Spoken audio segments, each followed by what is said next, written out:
வணக்கம் friends, welcome to காரசார் சமையல். இன்றைக்கி என்ன பார்க்க போகிறோன்னா, பாம்பே ஹல்வா எப்படி செய்யணும்னு பார்க்க போகிறோம். அதுக்கு தேவையான பொருட்கள் என்னென்னு பார்க்கலாம். அதுக்கு 5 ஸ்பூன் நெய், முந்திரி பாதாம் கட் பண்ணி வச்சுருக்கேன், சுகர் போட்டு பண்ணி வச்சுருக்கேன், ஃபுட் கலர், கார்ன்ஃப்ளவர் மாவு 1 கப் எடுத்து வச்சுருக்கேன், 2 கப் சுகர்.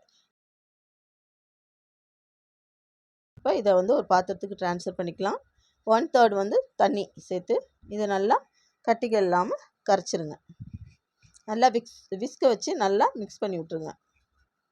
இப்போ இது ரெடி ஆயிடுச்சு.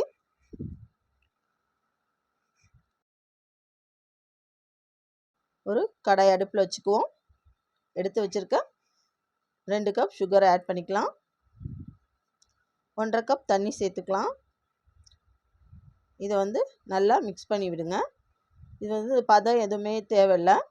இது சுகர் கரைஞ்சி வந்தால் போதும். கலந்து விட்டுக்கோங்க. சுகர் நல்லா கரைஞ்சிருச்சு. இந்த ஸ்டேஜில் நம்ம கரைச்சி வச்சுருக்க கார்ன்ஃப்ளவர் தண்ணியை இதோட ஆட் பண்ணிக்கலாம். இப்போ இதுங்க இப்போ ஹை ஃப்ளேம்லேயே இருக்கட்டும். கட்டிகள் இல்லாமல் கலந்து விடுங்க. தண்ணி அந்த மாவு வெந்து வர வர அடுத்து சுகர் பவுடர், நம்ம ஏலக்காய் சுகர் பவுடர் அடித்து வச்சுருக்கோன்னா அதை இதோட ஆட் பண்ணிக்கலாம். இதை நல்லா கலந்து விடுங்க. இப்போ பாருங்கள், நல்லா திக்காகிடுச்சு. இந்த ஸ்டேஜில் ஃபுட் கலர் கொஞ்சமாக தண்ணி சேர்த்து ஆட் பண்ணிக்கோங்க. இதை நல்லா மிக்ஸ் பண்ணி விடணும். நல்லா கலந்து விடுங்க. ஒன்றோடு ஒன்று நல்லா கலந்து வரணும். பாருங்கள், சூப்பராக மிக்ஸ் பண்ணி விட்டுட்டோம். பார்க்கவே எம்மியாக இருக்குது. இந்த ஸ்டேஜில் 2 ஸ்பூன் நெய் சேர்த்துக்கலாம். இதை நல்லா கலந்து விடுங்க. இந்த நெய்யிலே நல்லா இது வேகணும். அடுத்து எடுத்து வச்சுருக்க முந்திரி பாதாம் கட் பண்ணி வச்சுருக்கோன்னா அதை ஆட் பண்ணிக்கலாம். அது கொஞ்சம் எடுத்து வச்சுக்கோங்க. இதை நல்லா கலந்து விடுங்க. அடுத்த 2 ஸ்பூன் நெய் சேர்த்துக்கலாம். இப்போ இந்த நெய்யிலே அந்த ஹல்வா நல்லா நெய் பிரிஞ்சு வரணும். பாருங்கள், குழ குழன்னு இருக்குது. நல்லா சுருண்டு வரணும். பாத்திரத்தில் ஒட்டாமல் சுருண்டு வரும்.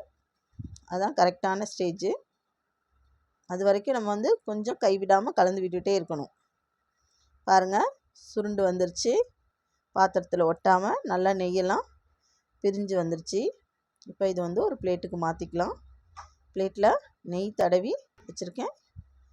எடுத்து வச்சுருக்க மீதி முந்திரி பாதாமாக அதோடு ஆட் பண்ணிக்கலாம். இப்போ ரெடி பண்ண அல்வாவை இதோட சேர்த்துக்கலாம். சேர்த்து நல்லா ஈவனாக ஸ்ப்ரெட் பண்ணி விட்ருங்க.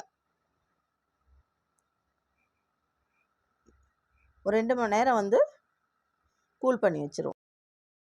எடுத்து கட் பண்ணி வச்சுருக்கேன். பாருங்கள், சூப்பராக ரெடி ஆகிடுச்சு. இதேமாரி நீங்களும் ட்ரை பண்ணி பாருங்கள். இந்த வீடியோ பிடிச்சிருந்தால் லைக் பண்ணுங்கள், ஷேர் பண்ணுங்கள், கமெண்ட் பண்ணுங்கள், மறக்காம சப்ஸ்கிரைப் பண்ணுங்கள். Thank you friends.